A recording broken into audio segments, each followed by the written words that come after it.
Another cool episode today. I mean, I think so, but if you disagree after watching, feel free to let me know in the comments below. Omen Legacy of Kain originally came out in 1996 on PlayStation and instantly became a huge hit. Not as big as Resident Evil or Metal Gear Solid games were, more on a Spyro or Driver level. So very big, but not genre-defining game. In essence, it's a top-down horror-themed action-adventure with some very superficial role-playing elements, in which you play as the titular Kain, former nobleman, now a vampire. As the story goes, you've been slain by the bandits and then revived by the necromancer Mortanius. Since all you really wanted is revenge, now being a creature of the dark, you're stronger, faster and smarter than your killers and able to deal with them promptly. If the story would end here, we'd have no game, however, so as it turns out, Mortanius, your quote-unquote savior, raised you for his own ends. Mortanius, being a part of the so-called Circle of the Nine, a member of the Guardians of the Pillars of Nosgoth, same as the other current Guardians, is corrupted and turned evil, though his occupation may have given that away really. At the Pillars, Kain meets Ariel, one of the former Guardians, who informs him about the situation and explains that the only way to restore the balance and save Nosgoth is to find all the Guardians and kill them. It's obviously an abridged take on the story, but should explain enough about Kain's motivations to raise your interest in the game. As a vampire, you're in permanent blood hunger, and blood is also your HP, constantly trickling away like a dark horror life clock, so you must feed at regular intervals to stay alive. Interestingly enough, Kain is not your everyday vampire, as he can easily withstand sunlight, and on the flip side, he is harmed by water. So while he's able to move during daytime, he stinks, man. It's weird, is what I really mean by that. Unless all water in Nosgoth is holy water, then yeah, it kinda makes at least a partial sense. Look at me doing it again and solving another mystery for the ages. I gotta get myself something for that. Anyway, other than all that, along his adventure, Kain will obtain some cursed abilities and spells, such as transformation into a bat, wolf or a mist cloud. So yeah, he's definitely not your everyday vampire. More like a weird vampire, werewolf, demented magician hybrid. Now, naturally, to satisfy his hunger, Kain will have to kill and then consume the blood of his victims, which would be an issue, but the game is combat focused, so the bodies are aplenty and with steady supply of hot plasma to slurp on, Kain is just fine. Our protagonist will also get to acquire, equip and use various pieces of armor and weapons, so not to rely on his supernatural abilities only. Legacy of Kain is an action-adventure that mainly revolves around combat, with story and dialogues, while being arguably the best part of it, relegated to the backseat. It's a pity, but changes nothing. The game is still an excellent example of a conceptually simple but very playable title that's a must-have for any and all fans of the genre and classics. International Rally Championship is Magnetic Fields' follow-up to previously successful Rally Championship and arguably the best game of the kind on PC for 1997. It's a rally simulation offering unparalleled realism, very easy pre-race car setup interface and 16 beautiful tracks set in various locations around the world. Granted, some of them may be a bit controversial as they're not really part of the actual World Rally Championship, but in the game, deserts of Egypt and rainforest of Brazil are a sight to behold and tracks to be conquered. There are a few game modes available, from arcade and trial through championship to simulation, which is just a full rally season, so the most fun and involving part of the game. If you add to all that 9 painstakingly modeled cars looking as they do in real life, at least as much as the technology at the time allowed for, built-in excellent track editor, dynamic surface and weather conditions and realistic behaving cars, you're gonna end up with an incredible simulation that all fans of racing should at least try out. Sounds and graphics are very good too. Perhaps not on the AAA level, but a solid AA easy, holding its own against most other simulations and championing its own subgenre of racers. Now, let's not kid ourselves, no game is perfect, and this one's no exception. But there is only one thing I believe that I could honestly complain about here, and its lack of the first person behind the dashboard perspective, especially that it was present in its earlier iteration of Rally Championship and even older network Q-Rack Rally. It's annoying, sure, but not big enough issue to detract from playing or enjoying the game. Oh, and on a side note, if the name of the developer, so Magnetic Fields, rings a bell, it's good, cause they're the veterans of the genre that started years earlier on the Amigas with their incredible Lotus and Supercars series of games. Turok is a dinosaur-themed FPS. Yep, those of you who knew it are not surprised, and others are in for hell of a ride. Well, if they decide to give it a chance and play it. And they don't mind rather crude early shooters. It's also one of the most popular FPSs on Nintendo 64, perhaps only bested by GoldenEye. So it's gotta be good, right? Let's see.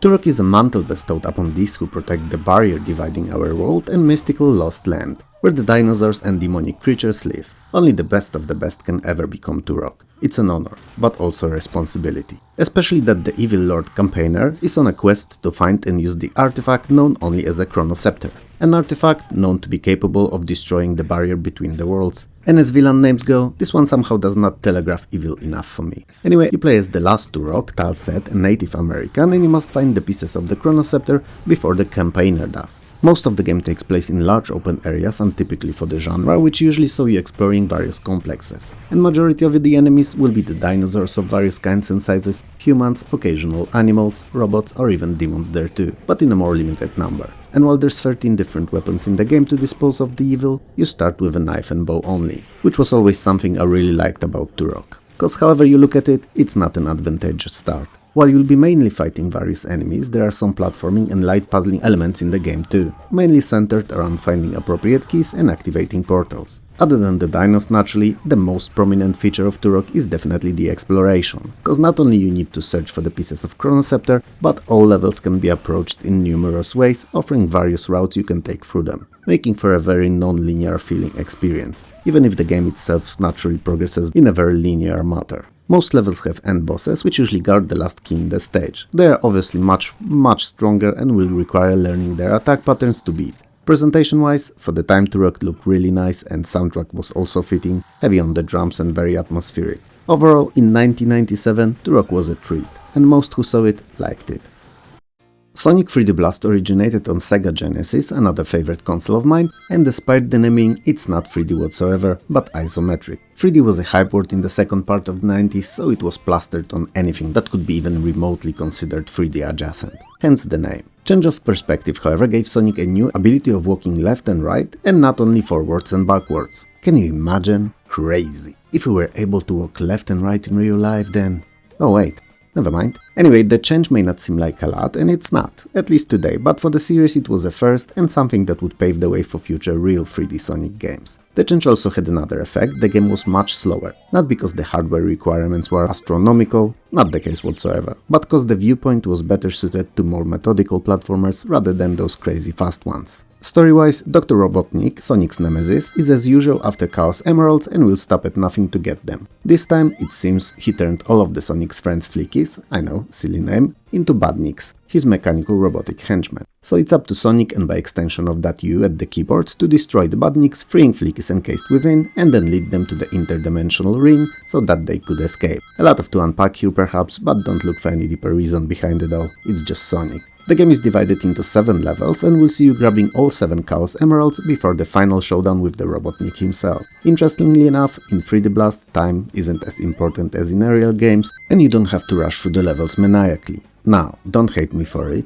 or do, your call, I can't really tell you how to feel, but I think I liked Sonic 3D Blast more than the regular side view ones. Cause what was a feature for others in them, meaning extremely fast pace of gameplay powered by entirely fictional blast processing, was also an annoyance to me. Regular Sonic, while a game I actually like, is way too fast for me to play for longer periods of time without taking breaks.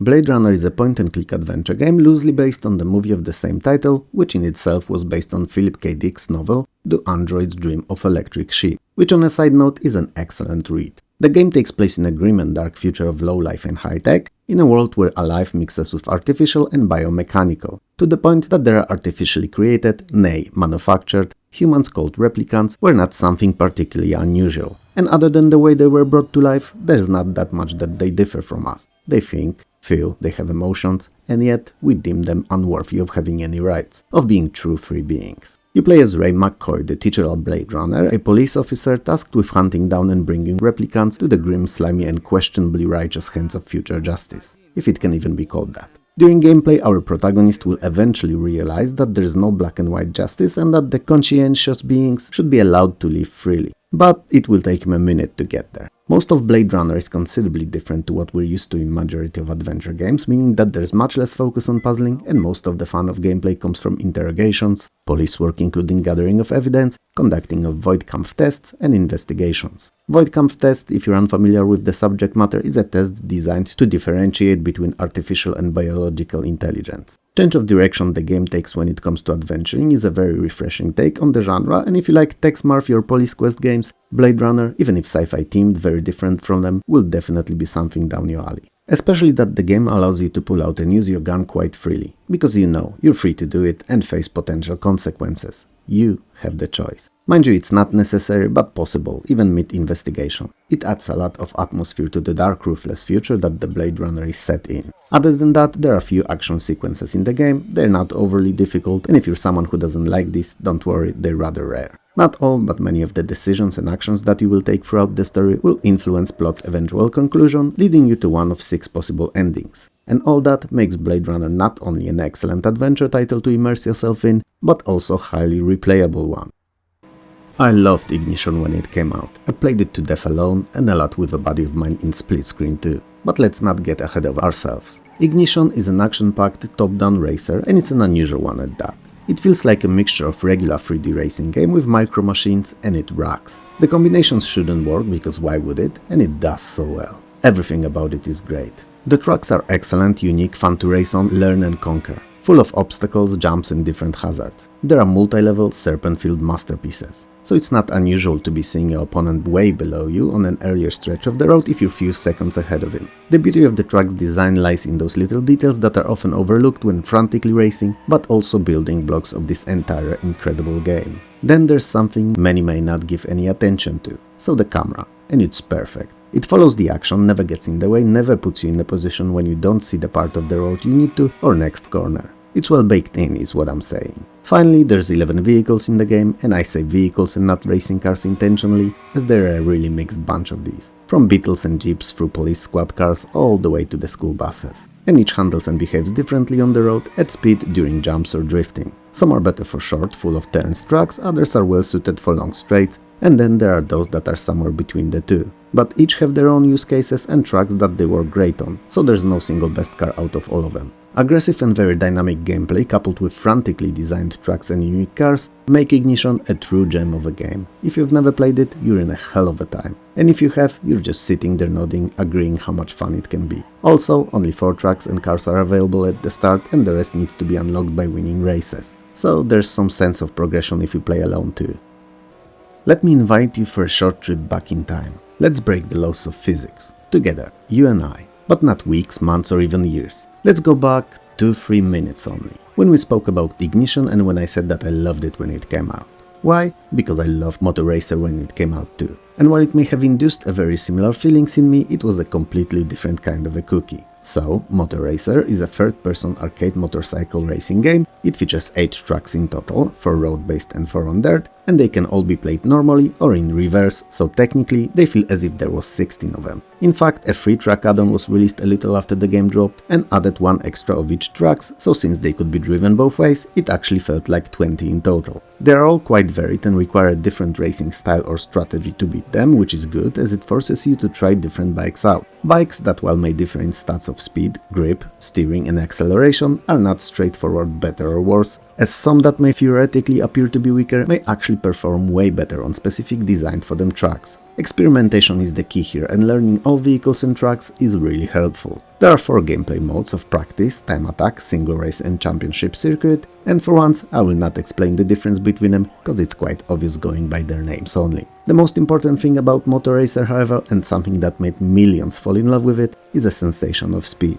It's just unparalleled. When you're on a superbike going on that long stretch of the road with background changing into a blur of colors, there is just nothing like it. Or at least there was nothing like it back then in 1997. Moto Racer is a game that surprised me on its release cause being mainly a role-playing and strategy gamer that occasionally dabbled in other genres, a motorbike title was not something I would be actively seeking. And yet, it took me by surprise and got me addicted for a good couple of weeks. Earth 2140 is a Polish post-apocalyptic themed futuristic real-time strategy, and a pretty decent RTS at that if you like those, that is. I don't, but I'll try to stay as objective as I'll manage to. So, in the year 2140, Earth is in ruin. On a side note, going by what's currently happening in the world, I deem it to be a very plausible future. It was partly caused by numerous environmental catastrophes, partly because of the countless wars we've waged over the years. The reason at this point is really irrelevant. The point is, Earth is a shadow, a shell of its former self, and the remaining humans gathered up, joined into 2 major factions and and moved underground, where it was still safe to live. So there's the United Civilized States and Eurasian Dynasty, both fighting for whatever the scraps of remaining usable land there still are. There are 2 campaigns, one for each side, and you'll be pleasantly surprised with variety of missions that they can offer. Because while the general formula of mining resources, erecting structures, then building units and sending them to battle still apply here, some missions have very creative and, dare I say it, fun objectives. There's over 30 of these missions, each side has around 10 types of buildings and 30 kinds of units, and they're all different and unique to their factions. Oh, and some of the units are huge mechs, which are always fun to see in action, regardless of the type and genre of the game in question. Now, am I right or am I right? What Earth 2140 was best known for, however, other than the graphics, which I'll get to in a moment, is the difficulty, which is astronomical. I mean, not only because the game is rather fast and doesn't wait for sleepy or neurotic gamers to catch up, but also because of AI being pretty smart. They will often attack from few flanks at once or try to pull you into a trap. It's not unusual to be as pleasantly surprised by their tactical choice as terrified of how well they're pulling it off. Presentation-wise, Earth 2140 is, or was, fantastic. The units are clearly distinguishable, uniquely looking and behaving, all very nicely and smoothly animated, whether they're attacking or moving. The shots and explosions are well telegraphed too, and it's not uncommon to have parts of the screen entirely covered in fire and smoke during some of those larger combat encounters. Sounds are as good, with all weapons and units having their own high-quality clickety-clackety sounds and explosions sounding appropriately bassy. If you like RTSs, this one's definitely not to skip. Dark Earth is a third-person action-adventure survival game with some light puzzle-solving elements, and it utilizes the Spiced by Me viewpoint, namely static pre-rendered backgrounds with pre-assigned camera locations that switch as you move around the area. I find this solution to be chaotic and distracting, and in the same time I understand the choice. It allowed the devs to use high-quality looks-wise and yet very low in terms of hardware requirements backgrounds, with only immediate characters and objects on these backgrounds rendered in real time. So yeah, I get the reason behind it, I just don't like it. Never mind.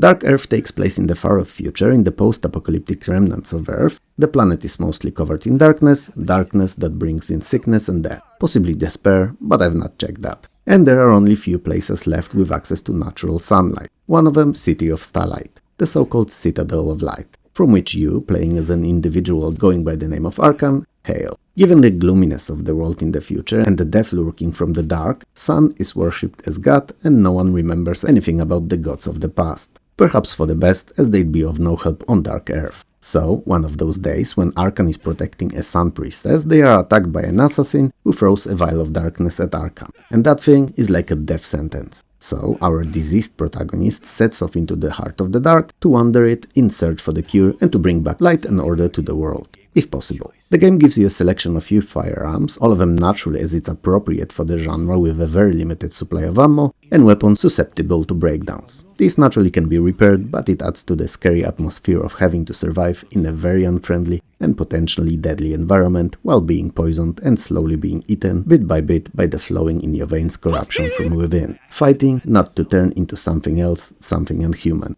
Every now and then you'll get to make an important story decision that may influence the pace at which the transformation occurs, so keep that in mind when it happens. Dark Earth is definitely worth a look if you're not me and enjoyed Resident Evil.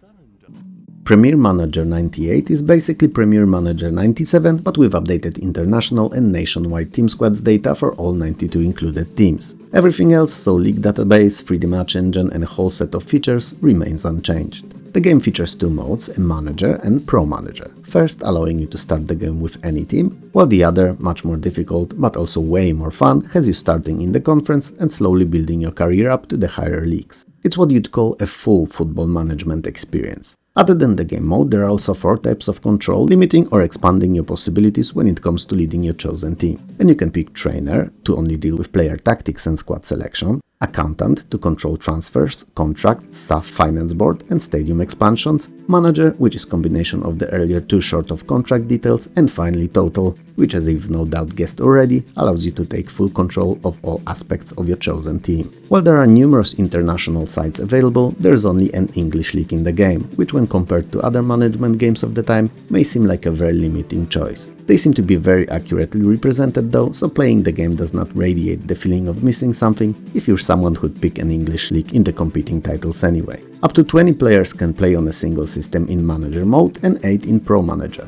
So if you're in a group of friends and all of you like managers, it can be a fun evening. Or better yet, series of. The 3D match engine, while not very flashy or sophisticated, is expansive enough to provide a variety of excitement during matches for a little while. But, as it was quite common with those managers that provided graphical representation of matches, the number of these on-pitch actions is limited in number, and after a day or two of playing, you'll be quite familiar with all the plays included. Premier Manager 98 is fun and reasonably deep, though not as fun as, let's say, Ultimate Soccer Manager 98 was, or not as comprehensive and overflowing with stats as Championship Manager. It sits somewhere between them, but not close enough to either, and seemingly unable to pick whichever of the two it would like to be more similar to. And the reason, I think maybe that the game released on PlayStation 2, and that the devs wanted to offer a similar set of features on both machines, compromising to the lowest common denominator. I'm not saying that there's anything wrong with Premier Manager, I just can't escape the feeling that the game was made with an intention of it being a console release and then to be ported to PC. I may be wrong though, feel free to correct me if you know better. Cool games, right? Next one's gonna be as good. What was your favorite from today's video? Let me know in the comments below.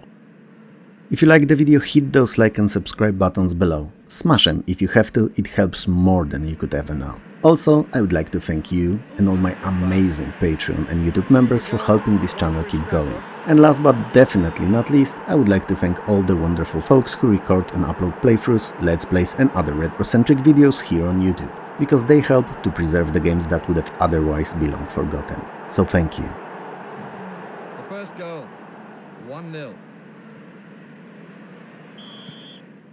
They're showing some good passing and a lot of variation.